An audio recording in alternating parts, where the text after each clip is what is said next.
다음 사건은요. 13층 건물에서 10대가 투신을 했는데 그 밑에 지나가던 한 명이 사망하고 한 명은 심정지 상태입니다. 두 사람은 또 모녀 관계고요. 영상을 먼저 보겠습니다.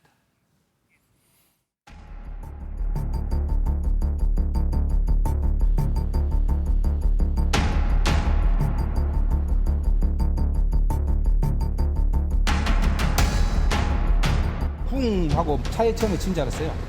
차 뒤에가 학생 한 명이 쓰러져 있길래 급발진하고 살짝 쳤는가 보다 그러고. 경기도 광주에서 벌어진 일이에요. 어떻게 된 일입니까?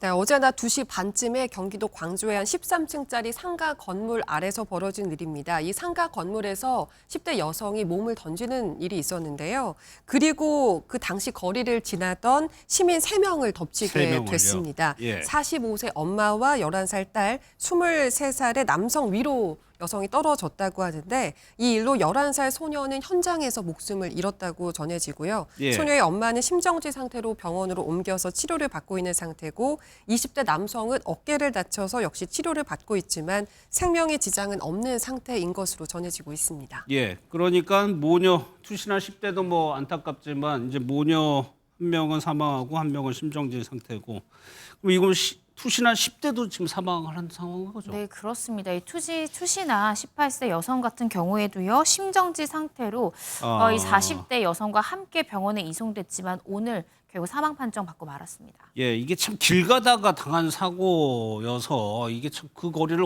왜 가게 된 거냐 이거 따져보는 게 의미가 있을까 싶은데 이 모녀는 어떤 상황? 일단은 당시 출동했던 경찰에 따르면 예. 사고 현장에서 이 엄마의 손에 들려있던 약봉투가 있었다고 해요.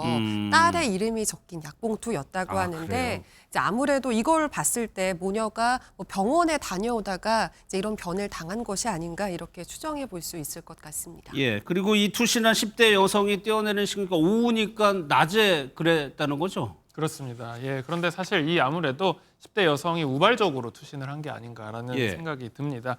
현장에 출동한 경찰관이 이 현장 주변에서 유서를 찾지는 못했거든요.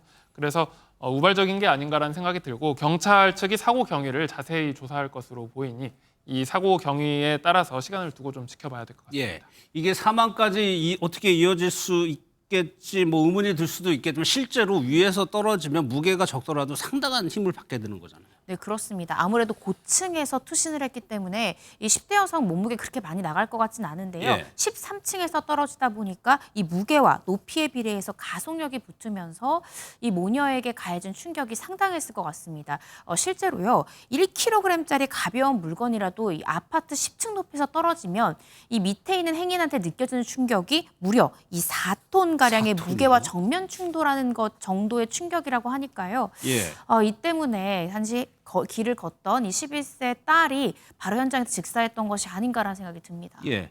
그러면 지금 피해를 당한 이 모녀 입장에서는 이거 누구에게 책임을 돌릴 수는 있는 겁니까? 그렇습니다. 사실 이제 물건이 떨어진다고 했을 때, 혹은 직접 투신을 했다고 했을 때, 이게 이제 뭐 고의성이 입증되지 않는 이상, 고의로 이 지나가던 그 모녀를 덮쳐서 다치게 상해나 해야 사망을 되겠다. 하려는 그런 고의가 있었던 건 아닌 걸로 보이기 때문에 예. 그게 형사처벌 대상이 되진 않지만, 다만 이제 뭐 과실로 인한 치상, 과실치상 이런 걸로는 이제 형사처벌도 가능할 수 있을 것 같고, 예. 다만 이제 민사상으로 불법 행위로 인한 책임, 과실로 인한 손해를 배상해야 되는 그런 책임은 물을 수 있을 것으로 보이는데, 예. 문제는 이 행위자가 사망을 했잖아요. 그렇죠. 그래서 이 경우에는 이 행위자의 뭐 가족이라든지 법정 상속인이 있었을 경우에는 그 채무가 상속이 될 경우에 한해서 예. 불법 행위 손해배상 책임이 이전이 될 것으로 보입니다. 참 안타까운 사고입니다.